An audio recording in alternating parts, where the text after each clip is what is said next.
बिस्मिल्लाहिर्रहमानिर्रहीम। मुअज़्ज़ज़ नाज़रीन, अस्सलामु अलैकुम। मैं हूं Adil Jahangir. Welcome to info at Adil. नाज़रीन, तारीख में जमीन पर बनाई जाने वाली दो जन्नतों का जिक्र मिलता है। एक जन्नत खुदाई के दावेदार शद्दाद ने बनाई थी, जिसे बाग़े इरम कहा जाता है, और दूसरी जन्नत 5वीं सदी हिजरी में हसन बिन सबा ने बनाई थी। आज की वीडियो में आपको हसन बिन सबा, उसकी जन्नत और कला अल मौत के हवाले से मालूमात फराहम की जाएंगी।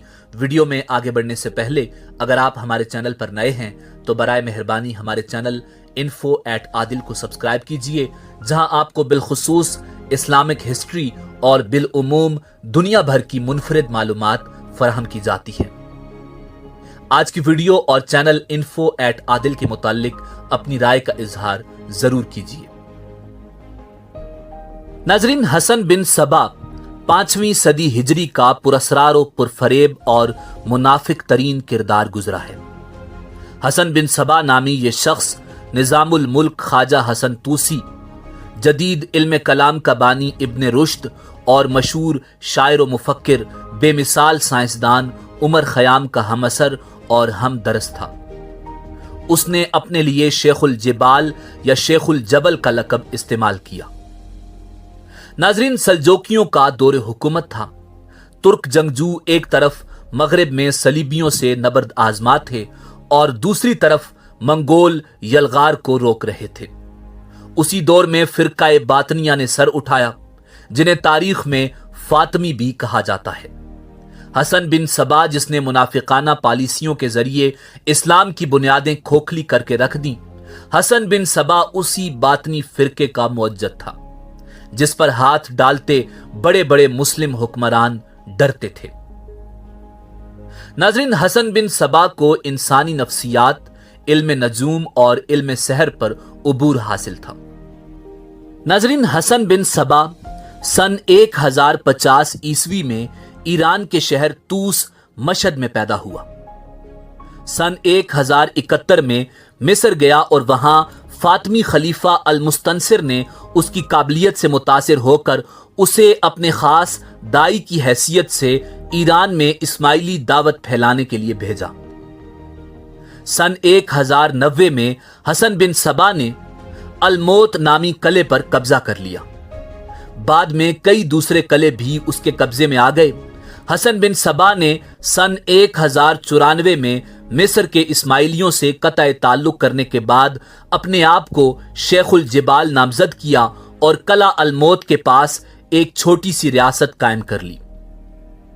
हसन बिन सबा ने एक जमात मुनज्जम की, जिसके अराकीन फिदाई कहलाते थे। उन फिदाइयों की सरफरोशी का यह आलम था कि वो हसन बिन सबा के हुक्म पर अपने पेट में भी छुरा तक घोंप लेते या कला से कूद कर अपनी जान तक दे देते। नाजरीन, हसन बिन सबा ने एक इंतहाई खूबसूरत बाग लगवाया और उसमें निहायत खूबसूरत लड़कियां रहती थीं। हसन बिन सबा कई बार 2-4 फिदाइयों को हशीश पिलाकर उस बाग में पहुंचा देता। होश में आने पर फिदाई ये सोचते कि वो हकीकी जन्नत में है। अब्दुल अलीम शरर का नावल फिरदौस बरी उसी पसे मंजर को सामने रखकर लिखा गया है। बाद में लड़कियां उनको जामे कौसर के बहाने दोबारा भंग पिला देती और आलम बेहोशी में उन्हें उस जन्नत से बाहर निकाल दिया जाता। फिदाइयों का काम हसन बिन सबा के हुक्म पर उसकी नापसंदीदा शख्सियात को कत्ल करना था। हसन बिन सबा ने जब किसी को कत्ल करवाना होता तो वो किसी एक फिदाई को दोबारा जन्नत की सैर का वादा करता और यह भी यकीन दिलाता कि बफर्ज माल अगर वो इस मुहिम में मारा भी गया तो भी आखिरत में उसे हमेशा के लिए जन्नत मिल जाएगी। फिदाई जन्नत की ख्वाहिश और हशीश के नशे में जानिसारी और बहादुरी के बड़े बड़े करिश्मे अंजाम देते थे। हशीश के इस्तेमाल की वजह से फिदाइयों को हशाशीन यानी भंग नोश भी कहा जाता है। फिदाइयों को मुजाहिद और उनकी दहशत की कार्रवाइयों को जिहाद होने का एहसास दिलाया जाता था।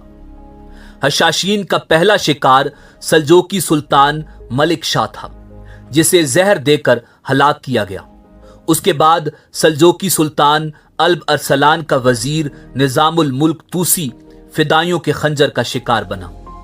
कुछ अरसा बाद निजामुल मुल्क के 2 बेटों को भी कत्ल कर दिया गया। उनके अगले शिकार हमस और मूसल के 2 शहजादे थे, जिन्हें नमाज पढ़ते हुए हलाक किया गया। सल्जोकी सुल्तान अहमद संजर शाह के वजीर अब्दुल मुजफ्फर अली और उनके दादा को भी कत्ल किया गया।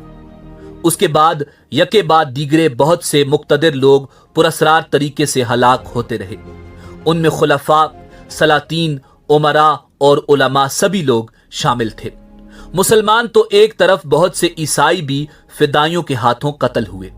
ईसाइयों में सबसे अहम नाम तुराबलस के हुक्मरान रेमंड का लिया जाता है। नाजरीन, फिदाई खुलेआम दिन दिहाड़े लोगों के सामने अपनी वारदातें अंजाम देते थे। उनका हथियार एक जहर आलूद खंजर होता था। कभी कभार फिदाई कत्ल की बजाय धमकी आमेज खत किसी के सरहाने छोड़ देते थे, जिससे उनका मकसद बगैर कत्ल के भी हासिल हो जाता। दहशत अंगेजी की यह तहरीक इतनी मुनज्जम थी कि कुर्ब जवार के तमाम बादशाह फिदाइयों के नाम से थर थर कांपते थे। सुल्तान सलाहुद्दीन अयूबी पर भी कातिलाना हमले हुए, जिनसे वो हर बार बच गए। कत्ल की इन वारदातों से बचने के लिए सुल्तान सलाहुद्दीन अयूबी ने हसन बिन सबा की तरफ दोस्ती का हाथ बढ़ाया। फिदाइयों को हशाशीन भी कहा जाता था। हसन बिन सबा ने तवील उम्र पाई। उसके मरने के बाद रुकनुद्दीन ने जमात की बागडोर संभाली। फिदाइयों का कला कला अलमौत कहलाता था। दुश्वार गुजार पहाड़ के ऊपर वाक़े होने और फिदाइयों की जानिसारी की वजह से इस कले को नाकाबिले तस्खीर कला समझा जाता था। नाज़रीन, मौरिखीन ने लिखा है कि चंगेज खान के पोते मंगोल हुक्मरान मंगू खान पर हमला करने के लिए भी एक फिदाई रवाना किया गया, जो बदकिस्मती से पकड़ा गया। मंगू खान को बहुत गुस्सा आया और उसने हसन बिन सबा को सजा देने के लिए अपने छोटे भाई हलाकू खान को रवाना किया। हलाकू खान ने हमेशा से नाकाबिले तस्खीर समझे जाने वाले कला अलमौत की ईंट से ईंट बजा दी। हसन बिन सबा के जानिशी और आखिरी शेखुल जिबाल रुकनुद्दीन को गिरफ्तार कर लिया गया और उसे उसके तमाम बच्चों और हजारों फिदाइयों समेत बड़ी बेरहमी से कत्ल कर दिया गया। मर्द तो मर्द, हलाकू खान ने औरतों को भी नहीं बख्शा। हसन बिन सबा की जन्नत की हूरें भी कत्ल कर दी गई। नाजरीन, इसी उम्मीद के साथ इजाजत दीजिए कि आपको हमारी आज की वीडियो पसंद आई होगी। मिलते हैं बहुत जल्द एक नई मालूमाती वीडियो के साथ। देखते रहिए info@adil। अल्लाह रब्बुल इज्जत आपका हामी।